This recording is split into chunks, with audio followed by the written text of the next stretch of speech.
Alors bien sûr, les émissions de gaz, les oiseaux, les fleurs, c'est très important.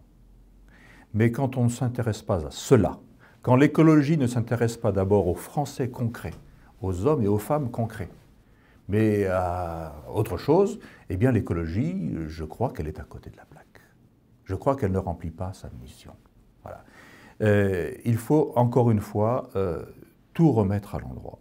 Et remettre à l'endroit, je disais, je ne cesse de le dire, la politique doit être mise au service des Français et de la France, au service de l'homme en général.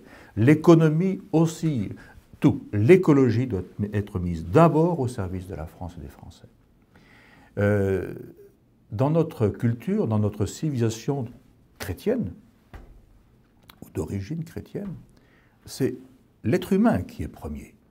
C'est l'être humain qu'il s'agit de servir. C'est l'être humain qu'il s'agit de développer. D'ailleurs, même De Gaulle disait quelque chose en ce sens. De nos jours, c'est l'homme qu'il faut servir, c'est l'homme qu'il faut développer. De Gaulle disait ça. Eh bien, je crois qu'il faut vraiment revenir à cette caractéristique de notre civilisation, sinon nous continuerons de faire n'importe quoi et d'aller dans le mur. Alors nous allons peut-être diminuer l'émission de gaz aux effets de serre, mais si c'est pour éradiquer l'homme de la planète, comme finalement le proposent quasiment les écologistes professionnels, ce n'est pas la peine. Voilà.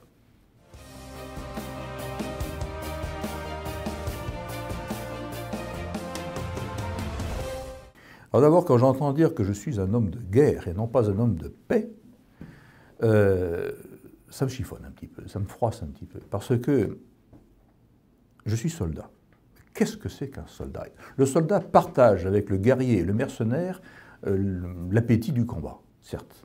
Mais l'honneur d'une civilisation, c'est de transformer le guerrier, qui est un prédateur, au moins en mercenaire, quelqu'un qui vend ses services au plus offrant, hein, et au mieux en soldat. Et le soldat, lui, il met son appétit du combat et sa vie au service d'une cause. L'armée française, je l'ai toujours comprise, et c'est ainsi que mes chefs m'ont enseigné, comme un outil au service de la paix, par le moyen éventuel de la guerre. Et oui, certes, parce que nous ne sommes pas dans un monde parfait. Mais le soldat est d'abord, le soldat français, et je suis soldat français, est d'abord un homme de paix. Voilà.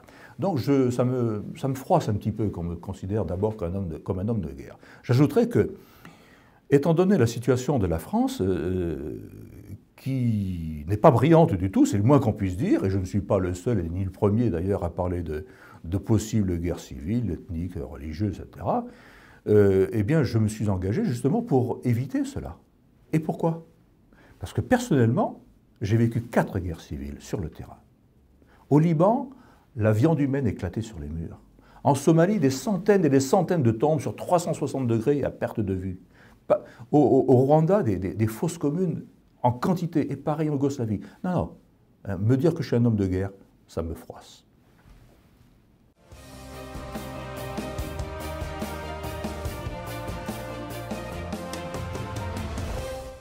À mon coup de gueule, c'est aussi un coup de ras-le-bol, voyez-vous, parce que Abdeslam contrôlé 3 fois après les attentats, c'est scandaleux. Mais quand est-ce qu'enfin on va donner à nos policiers, à nos gendarmes, les moyens techniques, les effectifs pour qu'ils remplissent bien leur mission, qu'ils puissent la remplir, leur mission?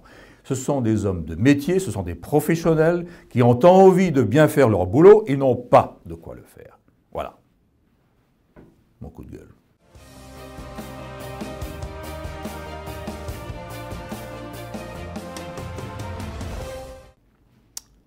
Il y a quelques jours, je lisais une phrase de Bernanos que j'ai trouvée superbe et tout à fait adaptée à notre situation. Je vous la cite de mémoire, donc ce ne sont pas les mots tout à fait précis. Il écrivait à peu près que ce n'est pas en s'appuyant sur les élites ou élites autoproclamées qu'on rebâtira la France, mais sur le peuple. Et c'est exactement ce que je pense.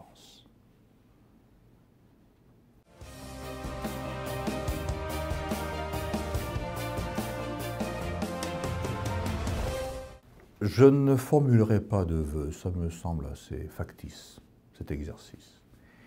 Et par contre, quand on envisage 2016, on peut se dire que ça peut être une année de tempête. On peut très bien avoir de nouveau des attentats très meurtriers.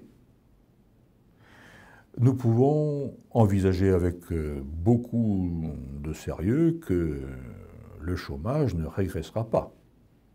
Nous pouvons malheureusement aussi envisager que l'énorme bulle financière spéculative accumulée depuis des années éclatera.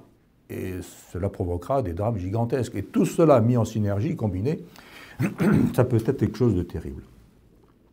Donc, au début de cette année, ayant moi-même vécu au cours de ma vie pas mal de tempêtes, professionnellement en particulier, je voudrais passer un message. Dans la tempête, il y a une recette, entre guillemets. Ce n'est pas une véritable recette, mais quelques points forts sur lesquels il faut se focaliser. D'abord, il faut faire l'unité entre nous. Travailler vraiment l'unité. Ce n'est pas facile, l'unité. Et l'amitié entre nous, une amitié au service de l'unité entre nous et au service de la France. Et dans la tempête, toujours calme, courage, confiance. Et se le redire sans cesse. Et quand on a un coup de mou, quand l'ami à côté a un coup de fatigue, quand on commence à désespérer, il faut se redire. C'est peut-être un peu d'autosuggestion, mais peu importe, ça marche aussi au combat, l'autosuggestion. Donc dans la tempête qui peut-être va venir en 2016, courage, confiance et calme.